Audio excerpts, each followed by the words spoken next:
about the unique properties at the nanoscale. I'm Dr. Pervez Ahmed. So let's start about today's lectures.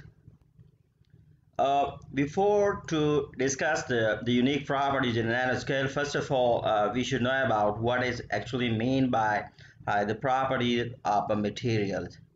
So a property describe how a material acts under certain conditions. It's very important that you people should know. Before that, we can go in full details of something that is called property. You should know about what actually mean by the property. So a property describe how a material acts under certain conditions. So there might be different conditions. So under different conditions, there might be materials which might have different properties. So what are the different properties of the materials? So the type of the properties include optical properties, which may include color, transparency, etc. Then we may have in properties like electrical properties, that mean the conductivity, etc. That is, we should have materials, and in that particular condition we will check that whether it's a good conductor, bad conductor, whether it has a higher conductivity or lower conductivity. We have to check at the same time about the resistivity of that particular material. So that all comes in electrical properties of the materials. Then we may check the properties like physical property. The physical properties, we may check about the hardness of the materials, and this particular we can check also about the melting point, the boiling point, etc. That particular materials. Similarly, we have the chemical properties, and chemical properties we will check the reactivity and reaction rate, etc. of any of the particular material. So properties are actually measured by looking at a large aggregation of the atoms or molecules. We are not looking at a single atom. You know that when we have aggregates of the atoms, and that aggregate actually make materials. So then we go for check the properties of that particular materials. You know that single atoms just only stand for one particular kind of the elements. So by material we mean that basically the aggregations of the atoms. So just like you can see it, that its property is usually measured by looking at large, that is how much large it should be. That is large at the range of 10 raised to the power 23 aggregation of the atom or molecule. So that is the particular scale at which we combine the atoms, and we combine the atoms or molecules, and then we check the properties of that particular materials. So let's first come toward the optical properties of materials. In that particular case, we will check the example of the gold. So you know that we have bulk gold. That bulk gold appear yellow and color. Just like you can see it here, we have bulk gold that look like yellow. So what actually happen if we reduce the size of this bulk gold? So what actually will happen? So the color will change from yellow to red. We have this particular bulk materials from gold. So it actually look like it look yellow when we have the size and bulk, but when we reduce the size to nanoscale, so the gold appear red and color, just like you can see it here. It's a bulk gold. This is the nano size particles, or 12 nanometer gold particles look like red. So what happened actually, the particles, why we have this change in color, why we have a change in color from yellow to gold? So the particles are so small that electrons are not free to move about as an bulk gold. So as a result of that, what happened, because this movement is restricted, I mean, we are specifying the reason for this color change. So the reason is that we are saying that the particle is so small that the electrons are not free to move about as it happened in the bulk core. Here in bulk core, the electrons are free to move about throughout the whole materials. But here we say that the size is restricted. So due to restricted size, the electrons they are not free to move about, just like we have in a bulk core. So what happened as a result of this restricted moment, the particle react differently with light. I mean, we have restrictions at the moment of the electron. So due to this restriction in moment of the electrons, interfere and change in color of the materials. I mean, if you restrict the moment, because of the change in size of the materials, the movement of the electron is restricted, and that restricted moment basically result in changing the optical properties of the material. That, like you can see it for the gold, that we have initially the color, the bulk gold has color yellow, but when we reduce the size to nano, so the color change to red because of the restricted moment of the electron. Another example of the optical properties of the material is zinc oxide. Uh, let we have large ZNO particles. So you know that large ZNO particle, zinc oxide particle, block ultraviolet light or scatter visible light. Uh, Large size ZNO particles, what actually I mean, so when we expose it to the light, so it block ultraviolet light and scatter visible light. So what happened, as a result the material is appear white. uh, but when we have nano size and oxide particle, so what actually happened with the nano size particle, it blocked the ultraviolet light, but some small the size, saying that the size of the nano size zinc oxide particle are so small compared to the wavelength of the visible light, that don't scatter it.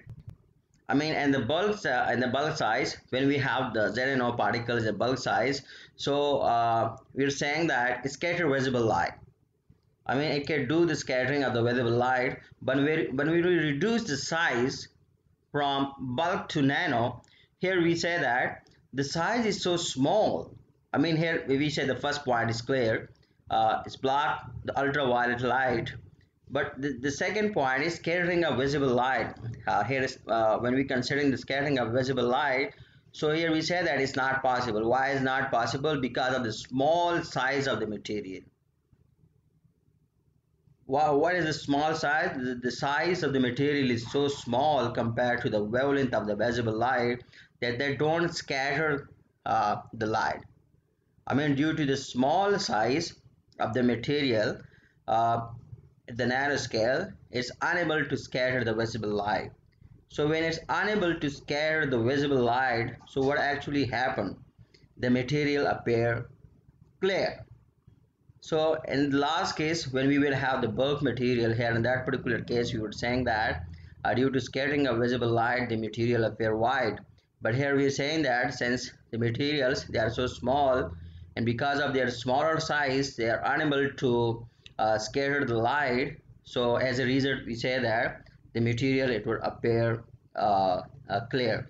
This is the example. That's why we're saying that ZNO is most widely used material and traditional cosmetics, that is sunscreen lotions or sunscreen cream, that is it's being utilized for whitening purpose. I mean, if you want to utilize that particular cream for whitening purposes, so you better to utilize that in bulk scale. I mean, the constituent that ZNO, which might be included in the cream, should be made from bulk size particles. But if you want to appear clear, so you better to utilize the ZNO from material which should have a size and nano range. So that you put on your body, in your screen, on your skin, so you will appear clear. So it's up to you whether you want to look clear or you want to look white. So it's depend upon your choice. So electrical properties, an example of the good electrical properties, the conductivity of the nanotubes. So you know what are the nanotubes? Just like you can see it here in the figure. Nanotubes are basically long, thin, cylindrical structures of a particular material. Here we are saying carbon. The definition we can modify according to your own well, according to your own availability of the material.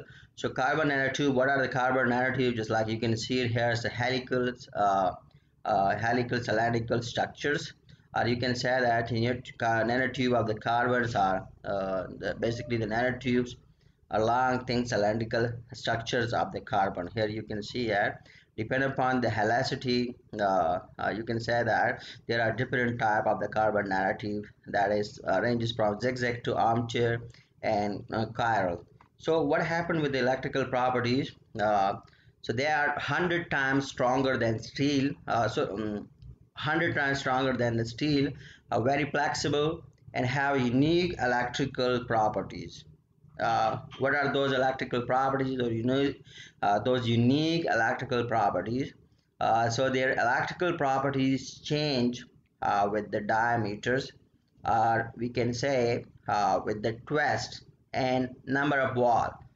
What is that? What is mean that? It's mean that normally, if we say that carbon nanotubes, they are electrically, they are conductors. So let's suppose you change the diameter. You change the diameter of the material. You make a twist and the material, so it will change the electrical property. It will change the electrical properties from the conductor to semiconductors. So that is something very much interesting uh, with the carbon nanotube. That is, you can easily switch the property, the electrical property of the carbon nanotube, by switching its diameters. I mean, if you change diameter, so you can switch the material properties from the conductor to semiconductor. So that's why we are saying that carbon nanotubes has helicity dependent electrical property, that is diameter dependent electrical properties. So they can be either conducting or semiconductors, and their electrical behavior depend upon the diameters of the material. You switch the diameter, you change the diameter, so you change the properties from conductor to semiconductor. Physical properties change, that including melting point of a substance. So melting point, you know that it's a according to the microscopic definitions, melting point is basically the temperature at which the atoms, ions, or molecule and a substance have enough energy to overcome the intermolecular forces that hold them in a fixed positions and a solid. I mean, that is somehow microscopic definitions of the melting point. So now, in physical properties change, we have to look upon that how the physical properties. By physical properties, we are concerning here the melting point of a substance. So we have to look upon how the physical properties changes with this reduction in size of the material. So we take the example of the melting point. So like example, a good example is like we have already discussed about the nanomaterial, and we are saying that a nanomaterial, majority of the atom they're lying at the surface as compared to the volume. So you know that last time we mentioned, and we are clarifying it again. If the atom is lying at the center, so you know that it has interaction with many atoms, unlike that when it's lying at the surface. So in the middle you see that here we have specified a particular atom, and this particular atom here you can see that is an interactions, it is in contact with the 7 atoms. So unlike the atom which is lying at the surface, and you know that this particular atom at the surface is lying in contact only with the 3 atoms. So what actually happened due to this surface atom? So surface atom require less energy to move. Why less energy to move? You know that here it is in contact with 7 atom, here it is in contact with only 3 atom. So surface atom require less energy to move. Why? Because they are in contact with fewer atoms of the substance. So what actually happened, like we have a comparison between the substance of the material, between different substance of a material at different scale. We have the substance at the micro scale, we have the substance at the nanoscale. So what actually happened at the macro scale and at the nanoscale? So we are saying that the majority of the atoms at the micro scale all basically lie inside of the object. Here you see that this is the example of the macro scale. At macro scale, majority of the atoms they basically lie inside of the object. I mean, the surface to volume ratio is very small. We say that it has larger volume as compared to the surface. But when we come to the nanoscale, so nanoscale we say that the majority of the atoms split between the inside and the surface of the object. In other words, we can say that majority of the atoms they are lying at the surface of the object. So changing an object size, when we change the size of the object, so what happened in the macro scale has the micro scale it has a very small effect on the percentage of the atom on the surface. I mean, as long as you remain at the micro scale, so it doesn't matter. I mean, it's not a big deal to change the properties of the material. But when we change in the size inside the nano, it has a big effect on the percentage of the atom at the surface. I mean, here is a big deal, but in case of the macro or the bulk, it's not a big deal when you're changing the size of the materials.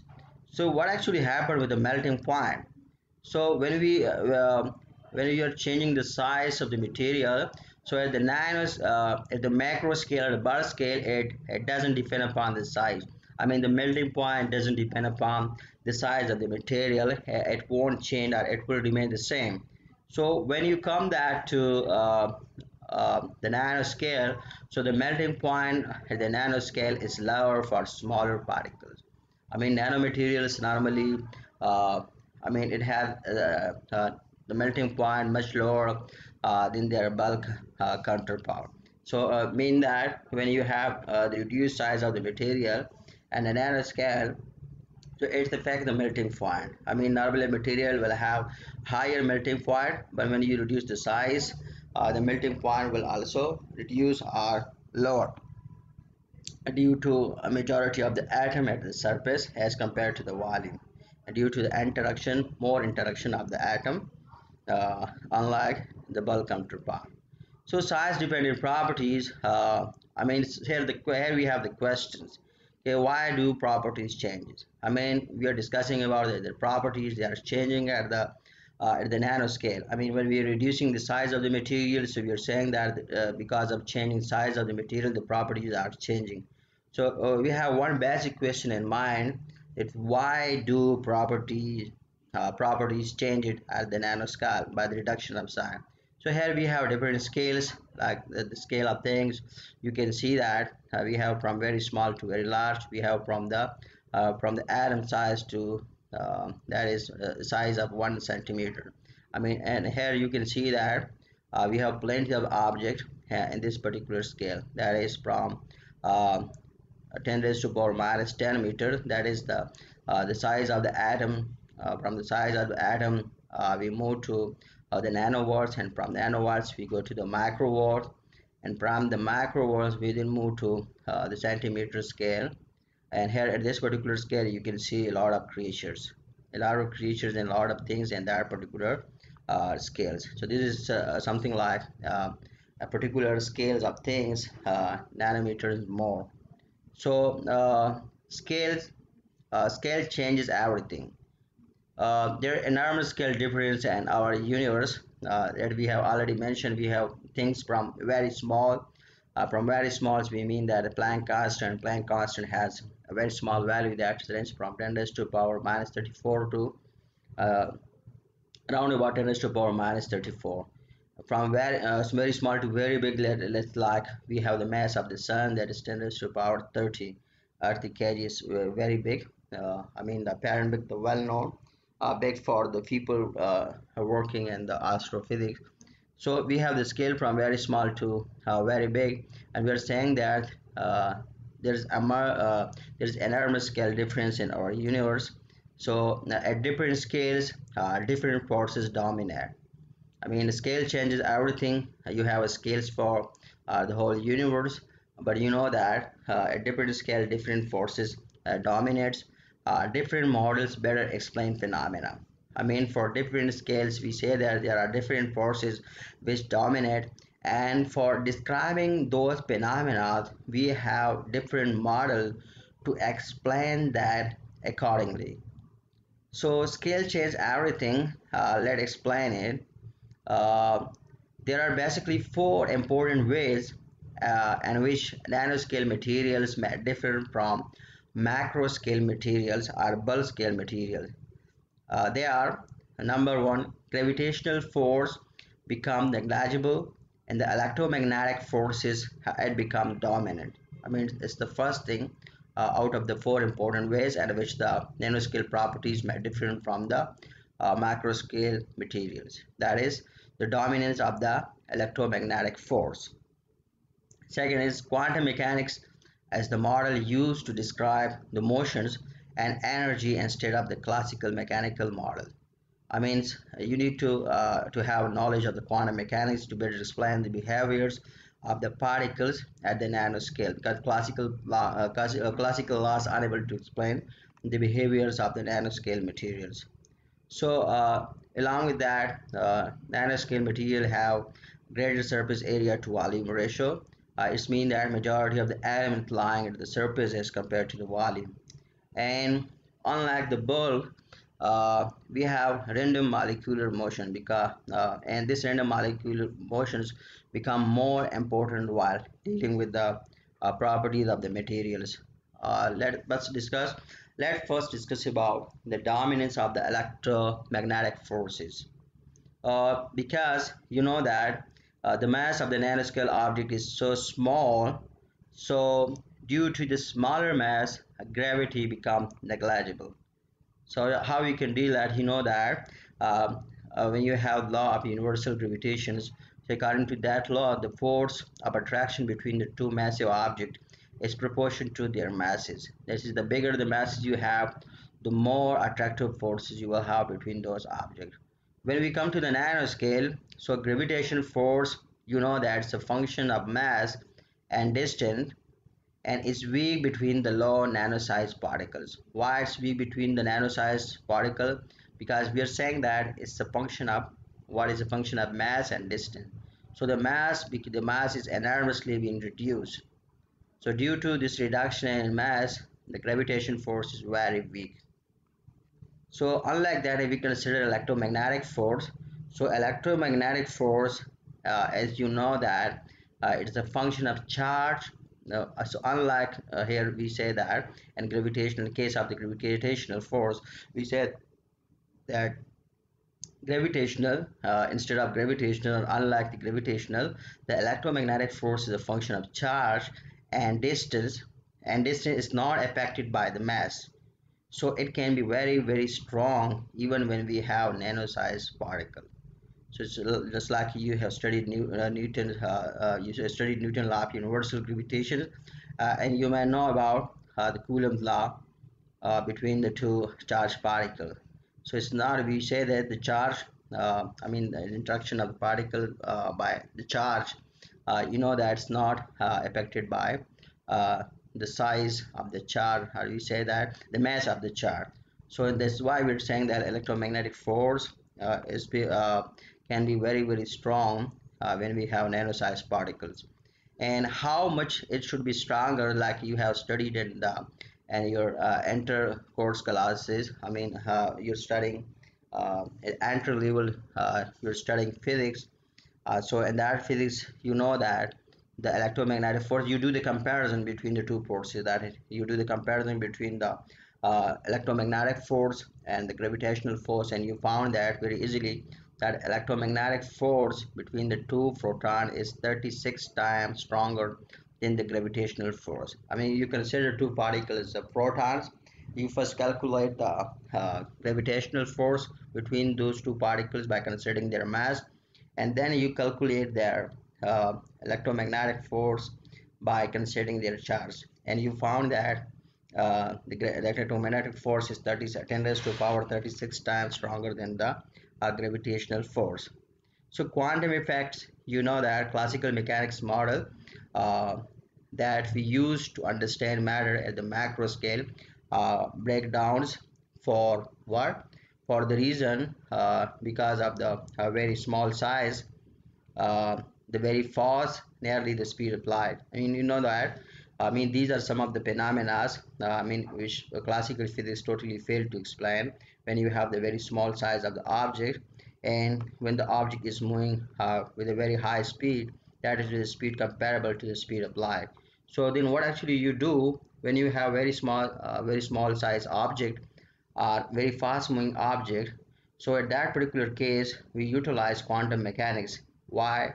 Because quantum mechanics better describe the phenomena than classical physics. In other words, we can say that classical physics cannot accurately describe the phenomena when we deal with this very small and very fast moving object. Just like, for example, the color of nano golds. I mean, when we see the change in the color due to reduction of size, so this change is not possible to discuss with the classical physics. So what actually we do when classical physics fails, so we utilize quantum mechanics. In quantum mechanics, we utilize the probability instead of certainty of where an electron will be found. Surface area to volume ratio increases. I mean, it's one of the excellent characteristic of the nanoscale material. That is, when we reduce the size of the materials, so this reduction in size basically result an increase at surface area to volume ratio. That is, majority of the atom comes to the surface as compared to the volume. Like for example, here you can see that. I mean, it's a good example. Initially, when we have this cube, so in this particular cube, we have the surface when the dimension is 1 meter. We have the length or width equal to 1 meter. So the area of that particular material has 6 meter square. But when we divided this into 1 by 2, I mean, we divided the surface, the length of this surface into 1 by 2. So you can see that by dividing this material by this surface or this particular length into half, so you can see that the surface area increases to 12 centimeters square. That is, the surface area increases almost to double. And when here you can see that if again we divide this length scale into 3, that is 1 by 3, so you can see that the surface area then increased to 18 meters square. So what actually mean that a greater amount of the substance come in contact with the surrounding materials. When we have I mean, it's basically mean that when you have uh, large surface to volume ratio, so it means that a greater amount of the substance come in contact with the surrounding materials. So what actually happened, this results in better catalytic activity. Why? Since a greater proportion of the material is exposed for potential reaction, so that's why we're saying that this may result in better catalytic activity. Random molecular motion is significant. I mean, when we have the non-sized object, so nanoscales, the molecules, just like for example, you can take the example of tiny particle, like the example of that tiny particle is dust, and you move that, you know that dust move randomly. So random motion is one of the excellent example of the nanoscale material. That is, they have a random motion. Random motion is very much important. I mean, it abruptly affect the properties of the material. So unlike that, at the macro scales, we barely see the moment or why it's moved. I mean, in the nanoscale, since we know that the particles have random motions, so we can easily observe the motion of the particle. But in macro scale, you know that it's not like that, so we barely see the optical or the object to move. So you know that At the nanoscale, the particle is moving widely. I mean, the particle, the motion is random, so you can see the motions very easily, that how the particles move from one place to the other place. I mean, you can see that bettered about by smaller particles. I mean, that is, I mean, the figure, like you can see the particle started from here, and then you can easily observe that random motions. But unlike that, if you take an analogy between the random motion of the smaller scale particles and the larger scale particles or larger scale object, for example, you have a huge object or a huge balloon with the size 10 meter, and you see that it's being batted about by a crowd in the stadium, and you are sitting in an aeroplane, you're moving an aeroplane, so from aeroplane you barely see moments or people heading.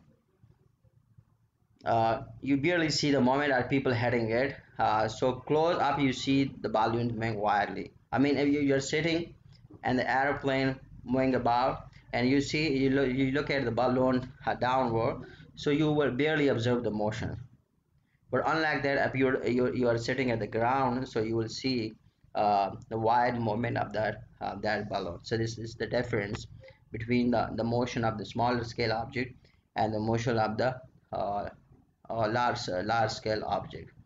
So what does this all mean? I mean, to summarize the things, we're saying that the following factors are key for understanding the nanoscale related properties.